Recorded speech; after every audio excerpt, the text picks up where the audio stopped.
श्रेष्ठांचे सोहळा तसेच शासकीय सेवानिवृत्ती निमित्त षष्ठी साजरी करत आहोत। या प्रसंगी माझे हे दोन शब्द मी आपणासमोर सादर करत आहे। श्री लक्ष्मीकांतजीची व माझी ओळख ही खरी नागपुरातच झाली। त्याच्या आधी सर्व श्रीदेवीजी या माझ्या महाविद्यालय सहविद्यार्थिनी होत्या।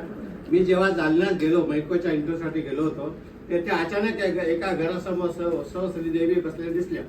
तेथे ओझरचा परिचय कलंतरीशी झाला। त्यावेळी सफरसीड कंपनीत ते नोकरीस होते।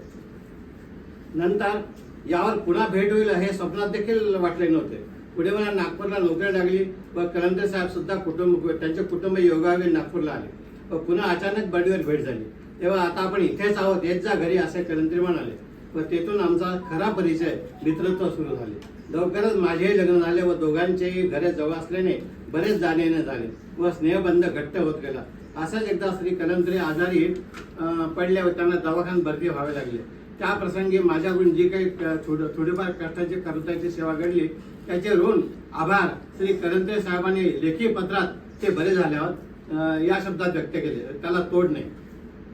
ही जाणीव एक हळूवार प्रेमळ मनाचा मनुष्य ठेवू शकतो। कलंदरीने फार मोठा मानसिक आधार मला दिलेला आहे।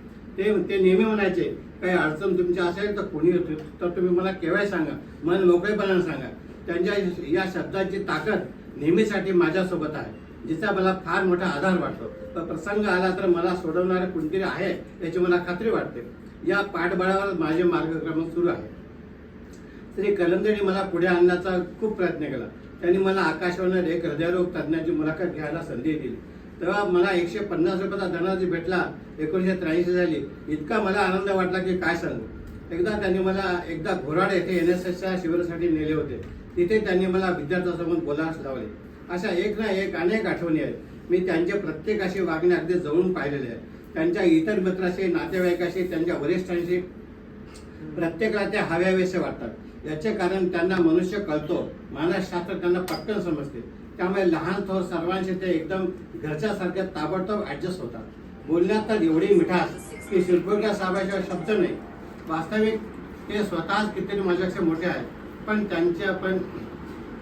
त्यांच्या नेतृत्व गुणामुळे व कार्य हातोटीमुळे ते प्राध्यापक नंतर PA झाले व बऱ्याच मंत्र्यांकडे त्यांनी PA म्हणून काम केले व सर्वांचे ते चाहते होते। मला कलंदरीच PA पाहिजेत असे प्रत्येक मंत्र्यास वाटे। तिथे त्यांचा माणसाचा, विशेषतः राजकीय लोकांचा, गरीब जनतेचा जवळून अभ्यास झाला व त्यांच्यातील हिरा अनेक पैलूंनी फुलत गेला। नंतर ते रेशीम संचालनाचे संचालक बनले व त्यांचे व्यक्तिमत्व सुद्धा नेहमी करता रेशमी असे बनले। त्यांनी या संचालनास खास उंचीवर नेऊन पोहोचवले। अगोदर सामान्य माणसास या उद्योगाशी काही कळायचे नाही, कितीही काही वाचत मिळायचे नाही। पण कलंदरी संचालक म्हणून झाल्यापासून नेहमी पेपरला रेशीम उद्योगाबद्दल लेख, माहिती छापून यायची। त्यांची भाषणे, फोटो यातून बरीच माहिती मिळायची। थोडक्यात त्यांनी या उद्योगात जोरदार अशी चालना दिली व सर्व स्टाफला रेशीम उद्योगात व सर्व स्टाफला हलवून त्यांना क्रियाशील बनवले। आज या खात्याच्या यशाचे श्रेय श्री कलंदरी यांना निश्चितच आहे। शासनाने त्यांचे त्याबद्दल पाठ थोपटले आहे।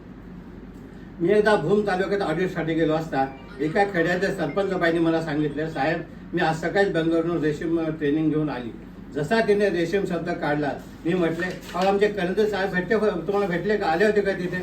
त्यावर त्या म्हणाल्या, साहेब त्यांनीच तर आम्हाला तिथे नेले, ती सर्व माहिती दिली। काय माणूस आहे साहेब, एवढा मोठा साहेब, पण आपल्यापैकीच वाटतो, आमच्याच भाषेत बोलतो। त्यांनीच आम्हाला रेशीम शेती करणे शिकवले व आज आम्ही मोठ्या प्रमाणात ही शेती करतो आहोत। लई चांगला माणूस, आमच्या गरीबा घरची भाजी भाकर लई गोडीनं त्या बाबांनी खाल्ली, दुसरे तिसरे काही बनवून दिलं नाही, जे असेल ते खाईत असेल ते म्हणाले।